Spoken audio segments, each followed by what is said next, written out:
want to speak about the gold standard.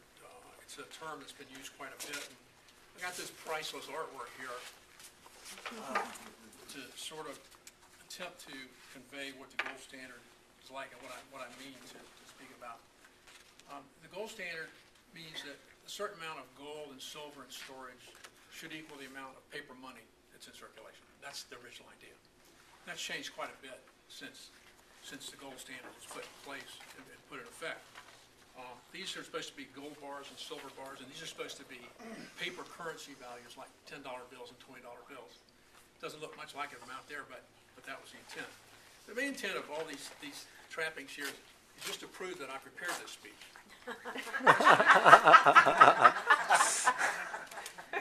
That's amazing. And, A for honesty.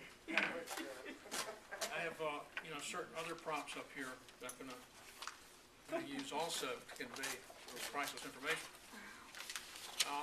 So I actually have some goals, but it's going to be necessary for me to use some notes to actually provide this information. So the title is fully The Gold Standard and the Creation of Paper Wealth.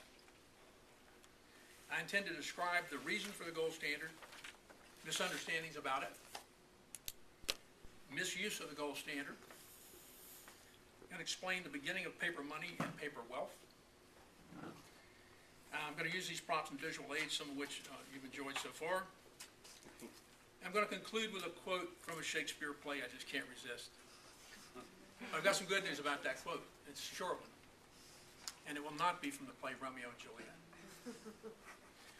So, the diagram tries to visually explain paper money and its equalizing with gold and silver that's in storage. A lot of citizens in America want the gold standard to be returned, but there's some problems with it, and that is the economy we have now cannot be supported if we're on the gold standard, because jobs are denominated in currency. So we can't have all these jobs and all this trade if we have only a certain amount of gold and silver, and that's our basis for issuing paper money. But what that's led to is the issuance of all kinds of paper wealth, not just dollars.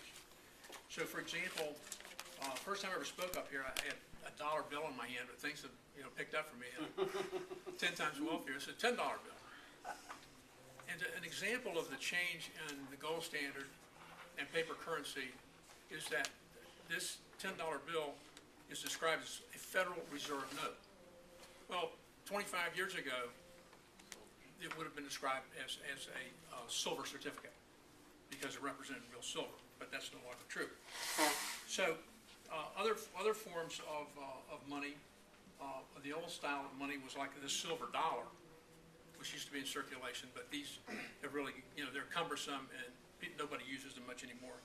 But they used to be abundant. And then another form of money is like a credit card, because wealth is created for a short-term period with a credit card. So since I mentioned that jobs are described in amounts of currency volume, when I was in high school, I had a summer job. My friends didn't because there wasn't enough money in the community to fund all those jobs. And no one could understand that at the time. Paper money was first used in China around 700 AD. The problem was that it was easy to reproduce the money. It was not connected to any form of true value like gold and silver. So between counterfeiting and just the rampant printing of money, the system somewhat failed. But it's a good idea, and it's been used, of course, until now. The gold standard in the United States was ended principally by President Johnson and Richard Nixon for the reasons I mentioned earlier, so that the economy's size could expand and trade could improve. Large-scale continental printing of paper money began in 1932 when British economist Maynard Keynes convinced the U.S. Treasury to fund the British economy after World War I. So today there are two forms of bonds in Florida. One, the Everglades bond, which will fund a water project, and you can buy those and get a return, but it's really just paper, and there's really no basis for any kind of value in that. And you'll read about that, I think, in the news coming up. Now, I'll just conclude by saying that there are even biblical references to coins, and I think everyone knows about those.